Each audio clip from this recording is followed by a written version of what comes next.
2012 में रिलीज हुई movie this is 40 एक कपल के बारे में दिखाया गया है कि जब कपल 40 ईयर के हो जाते हैं तब उनको किन किन प्रॉब्लम्स का सामना करना पड़ता है और उनके रिश्तों में कैसे रुकावटें आती हैं। हेलो फ्रेंड्स, आज मैं दिस इज 40 मूवी आपके सामने एक्सप्लेन करने वाली हूँ। पसंद आने की सूरत में वीडियो को लाइक और चैनल को सब्सक्राइब कर दें। तो चलें मूवी एक्सप्लेन करते हैं। मूवी के स्टार्ट होते ही हमें एक मैरिड कपल पिट और डेबी को दिखाया जाता है जो कि अपने बाथरूम में इंटीमेट हो रहे होते हैं। पिट कहता है कि आज उसने वैग्रा लिया है इसलिए वो आज इतना जोश में है, लेकिन ये बात डेबी को बिल्कुल पसंद नहीं आती और वो बाहर आ जाती है। उसको लगता है कि वो अब पिट को अट्रैक्टिव नहीं लगती, इसलिए उसे इंटीमेट होने के लिए वैग्रा लेना पड़ रहा है। पिट डेबी से कहता है ऐसा कुछ भी नहीं है, बढ़ती उम्र के साथ जोश में कमी होती ही है। जबकि डेबी का मानना था कि फास्ट फूड और मीठा खाने की वजह से पिट के जोश में कमी आ रही है। डेबी का आज बर्थडे है और उसकी उम्र लगभग 40 ईयर हो चुकी है, लेकिन इसके बावजूद वो सबको अपनी उम्र कम ही बताती है क्योंकि वो इतनी जल्दी बूढ़ी नहीं होना चाहती। दूसरी तरफ पिट भी लगभग 40 ईयर का हो चुका होता है और उसका बर्थडे भी इस हफ्ते आने वाला था। दोनों की 2 बेटियां हैं जिनमें से एक का नाम सैडी है जो टीन एजर है, दूसरी का नाम चार्लोट जो कि 8 साल की है और इन दोनों बहनों में जरा सी भी नहीं बनती। उम्र बढ़ने के कारण पिट और डेबी छोटी छोटी बातों पर झगड़ने लगते हैं और दोनों की पसंद काफी अलग होने लगती है। डेबी को जिस तरह का म्यूजिक पसंद है, पिट को उस तरह का म्यूजिक जरा भी पसंद नहीं था। एक दिन डेबी अपनी शॉप में जाती है जिसमें डेजी और जोडी नाम की 2 लड़कियां काम करती हैं। डेबी को पता चलता है सेल्स स्टॉक से $12,000 गायब है, इसलिए वो इसके बारे में जोडी से पूछती है तो जोडी कहती है कि ये काम डेजी का ही होगा और उसी ने ही ये पैसे चुराए होंगे। लेकिन डेबी को इस बात पर यकीन नहीं होता क्योंकि डेजी काफी अच्छा काम करती थी। दूसरी तरफ पिट का भी एक म्यूजिक का स्टोर होता है जहाँ वो पुराने एल्बम सेल करता है, लेकिन आजकल पिट का बिजनेस कुछ खास नहीं चल रहा था। पिट अपना बिजनेस ग्रो करने के लिए कुछ पुराने रॉक स्टार्स को भी बुलाता है, लेकिन आजकल की नस्ल को पुराने एल्बम से इतना ज्यादा इंटरेस्ट नहीं था।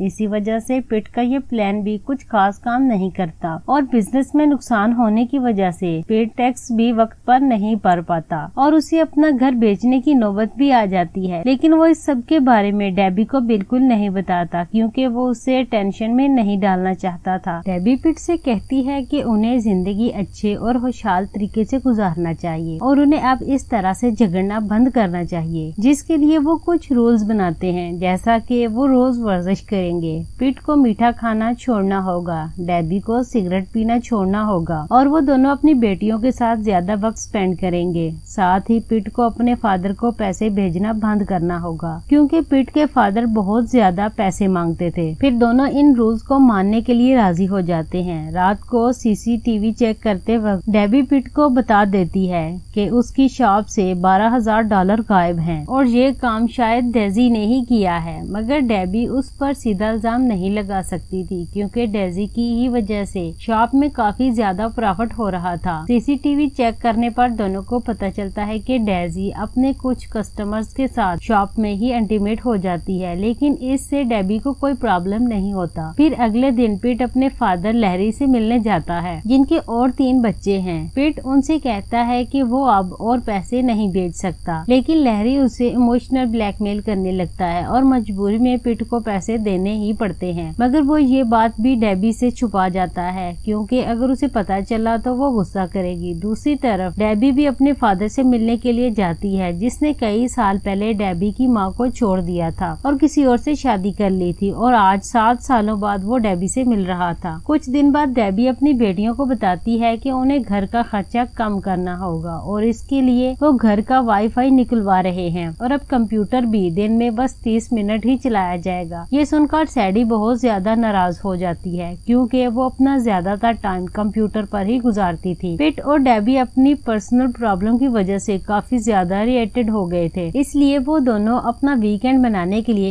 एक रिजॉर्ट में जाते हैं ताकि उन्हें अपनी स्ट्रेस लाइफ से थोड़ी सी ब्रेक मिल सके। पिट डेबी को बताता है कि वो अपने साथ नशीली कुकी लाया है, फिर इन कुकी को ये दोनों खा लेते हैं। फिर ये दोनों नशे में काफी ज्यादा एंजॉय करते हैं और इंटीमेट भी होते हैं। फिर कुछ देर के बाद दोनों वापस घर आ जाते हैं और फिर से उन लोगों का बोरिंग लाइफ फिर से चालू हो जाता है। एक दिन जोडी बताती है कि डेजी ने काफी महंगे कपड़े खरीदे हैं और एक कार भी ली है और इस सब के पैसे उसने शायद शॉप से ही चुराए हैं। डेबी को भी अब डेजी पर शक होने लगा था। फिर डेबी चालाकी से उससे उसके कपड़ों के बारे में पूछती है, लेकिन डेजी कहती है कि उसने घर में ही ये कपड़े बनाए हैं। डेबी देखती है कि डेजी का ब्रेस्ट काफी बड़ा है। ये देखकर डेबी को लगता है कि डेजी ने कोई महंगा ऑपरेशन करवाया होगा, लेकिन डेजी का कहना था कि ये नेचुरल है। उसी दिन सैडी अपनी दोस्त को अपने घर लेकर आती है। सैडी डेबी से वाईफाई ऑन करने की इजाजत मांगती है, लेकिन डेबी मना कर देती है, जिससे सैडी को गुस्सा आ जाता है और वो डेबी से बहस करने लगती है। इससे नाराज होकर डेबी सैडी का मोबाइल और कंप्यूटर दोनों छीन लेती है। रात को डेबी और पिट सैडी का मोबाइल चेक करते हैं तो उन्हें पता चलता है कि सैडी के स्कूल का एक लड़का जोसेफ उसकी पिक्चर्स पर नेगेटिव कमेंट करता है। साथ ही पिट को अपनी शॉप से कॉल आती है तो उसे पता चलता है कि इस बार एल्बम और भी कम बिके हैं। पिट का बिजनेस और भी नुकसान में चल रहा है, लेकिन पिट ये बात डेबी से छुपाता है। लेकिन अगले ही दिन इनका सीए डेबी को सब कुछ बता देता है कि पिट का मुआशी कंडीशन ठीक नहीं है, पिट का बिजनेस ठीक नहीं चल रहा है और पिट अभी भी अपने फादर को पैसे देता है। इसके बाद डेबी अपने डॉक्टर के पास चेकअप करवाने जाती है तो उसे पता चलता है कि वो प्रेग्नेंट हो गई है। ये सुनकर डेबी शॉक हो जाती है क्योंकि इस उम्र में वो बच्चा नहीं चाहती थी। डेबी को समझ नहीं आ रहा था कि वो ये खबर पिट को कैसे देगी। अगले दिन वो सैडी के स्कूल में जाते हैं तो डेबी पिट से पूछती है कि उसे 2 से ज्यादा बच्चे चाहिए तो पिट कहता है उसे तो एक ही बच्चा चाहिए था, लेकिन 2 भी ठीक हैं और तीसरा बच्चा तो वो बिल्कुल भी नहीं चाहता। ये सुनकर डेबी उसे प्रेगनेंसी वाली बात नहीं बताती। कुछ दिन बाद कैंपस में डेबी को वही जोसेफ नाम का लड़का मिलता है जो सैडी की फोटोज पर नेगेटिव कमेंट करता था। डेबी उसे समझाती है कि वो सैडी से तमीज से बात करे और फिर वो उसे गाली देने लगती है। ये सुनकर जोसेफ रोने लगता है। ये देखकर डेबी वहाँ से चली आती है। उसी रात डेबी डेजी को लेकर एक बार में जाती है ताकि वो उसे शॉप में हुई चोरी के बारे में पूछ सके। वो दोनों वहाँ पर बहुत ज्यादा एंजॉय करती हैं। वहाँ पर एक लड़का डेबी को सिंगल समझकर इंटीमेट होने का भी पूछता है। डेबी उसे कहती है कि वो ऐसा नहीं कर सकती क्योंकि वो शादीशुदा है। पार्टी के बाद डेबी डेजी से पूछती है क्या वो शॉप में हुई चोरी के बारे में कुछ जानती है। इस पर वो साफ मना कर देती है। फिर डेबी पूछती है कि उसके पास इतने पैसे कहाँ से आते हैं। डेजी रिवील करती है कि वो जिस्म फरोशी का काम करती है। फिर वो कहती है कि शॉप से चोरी मासूम दिखने वाली जोडी ने ही की होगी क्योंकि वो ड्रग्स भी लेती है। ये सुनकर डेबी भी अपना सच रिवील करती है कि वो प्रेग्नेंट है, लेकिन उसने ये बात अभी तक पिट को नहीं बताई है। फिर डेजी कहती है कि वो पिट से इंटीमेट होते वक्त इस बारे में बताए, जिससे वो खुशी से झूम उठेगा। अब रात को डेबी इसी इरादे से पिट के पास जाती है, लेकिन वो उस पर ध्यान नहीं देता, जिसे देखकर डेबी को बहुत बुरा लगता है और उसे लगने लगता है कि पिट अब उसे उतना प्यार नहीं करता। पिट ऑलरेडी अपने बिजनेस को लेकर टेंशन में था। फिर डेबी उसे इस सब के बारे में कहती है, जिसकी वजह से पिट इरिटेट हो जाता है और फिर वो डेबी से झगड़ने लगता है और फिर दोनों बात करना बंद कर देते हैं। अगले दिन पिट अपनी बेटियों को स्कूल छोड़ने जाता है तो पिट से जोसेफ की माँ कैथरीन आकर मिलती है। वो कहती है कि वो अपनी बीवी को संभाल कर रखे। ये सुनकर पिट भी गुस्सा हो जाता है और फिर वो कैथरीन और जोसेफ को गालियाँ देने लगता है और कैथरीन इसके बारे में कंप्लेन कर देती है। दूसरी तरफ डेबी जोडी से मिलती है जो एतराफ करती है कि शॉप से चोरी उसी ने की है ड्रग्स खरीदने के लिए। वो अभी भी नशे में थी और फिर ये जानकर डेबी उसे जॉब से निकाल देती है। फिर इसके बाद डेबी को स्कूल से मैसेज आता है और उसे स्कूल में बुलाया जाता है तो वो स्कूल चली जाती है। वहाँ कैथरीन उन दोनों पर इल्जाम लगाती है कि इन्होंने उसे और उसके बेटे को गंदी गंदी गालियाँ दी हैं, लेकिन प्रिंसिपल रूम में पिट और डेबी दोनों काफी मासूम शक्ल बना लेते हैं और कहते हैं कि उन्होंने ऐसा कुछ नहीं किया है। ये सुनकर कैथरीन बहुत गुस्सा हो जाती है और इन दोनों के साथ साथ प्रिंसिपल को भी गाली देने लगती है। ये देखकर प्रिंसिपल दोनों को मासूम समझकर जाने देते। फिर जब सैडी को पता चलता है कि उसके पेरेंट उसका फोन और उसके मैसेज चेक करते रहे हैं और जोसेफ को उन्होंने धमकाया है, तो वो उनसे बहुत नाराज हो जाती है और उन्हें बहुत बुरा भला सुना देती है। अगले दिन पीट की बर्थडे पार्टी होने वाली थी, इसलिए डेबी और पीट बात करते हैं कि उनके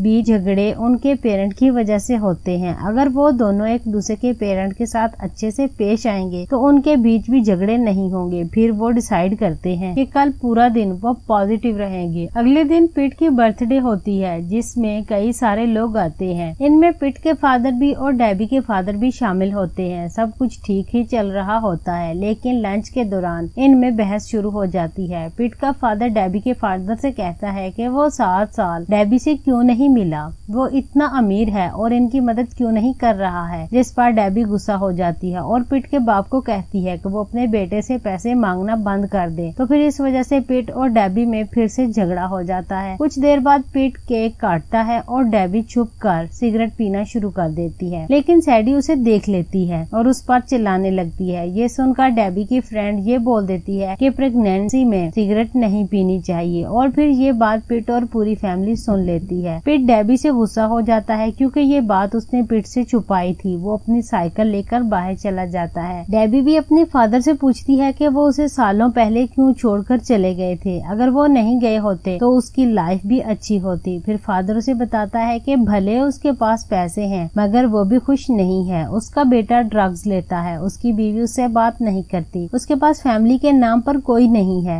जिससे वो कुछ पल बात कर सके और इसीलिए वो पीट की बर्थडे पार्टी में आया था कि डेबी और उसकी फैमिली के साथ थोड़ा वक्त गुजार सके। ये सब सुनकर डेबी फादर को माफ कर देती है और उसे कुछ देर और घर में रुकने को कहती है। फिर वो फादर के साथ पीट को ढूंढने निकल जाती है। उधर पीट गुस्से में तेजी से जा रहा होता है तो एक आदमी अपनी कार का डोर ओपन करता है तो पीट उसके साथ टकराकर गिर जाता है। पीट उस पर गुस्सा करता है मगर वो पीट को मुक्का मारकर वहाँ से भाग जाता है। जब लैरी और डेबी उसे देखते हैं तो वो उसे लेकर हॉस्पिटल जाते हैं। फिर वेटिंग एरिया में लैरी और डेबी अपने गिले शिकवे को दूर करते हैं। लैरी कहता है कि डेबी काफी अच्छी है और उसकी वजह से उसकी फैमिली बनी हुई है। इसके बाद डेबी पीट से मिलने जाती है और उससे माफी मांगती है। पीट कहता है कि तीसरा बच्चा पैदा होने की खबर से वो काफी खुश है। उसे बस इस बात का गुस्सा था कि डेबी ने उसे ये बात नहीं बताई। बाकी रही बात हमारे माली हालात की, तो वो अपने बड़े घर को बेचकर किसी छोटे घर में शिफ्ट हो जाएंगे और उसके बाद से पीट और डेबी का रिश्ता काफी सुधरने लगता है और ये मूवी यहीं पर एंड हो जाती है। अगर आपको मेरा एक्सप्लेन करना अच्छा लगता है तो प्लीज मेरे चैनल को सब्सक्राइब करके वीडियो को लाइक कर दें। शुक्रिया।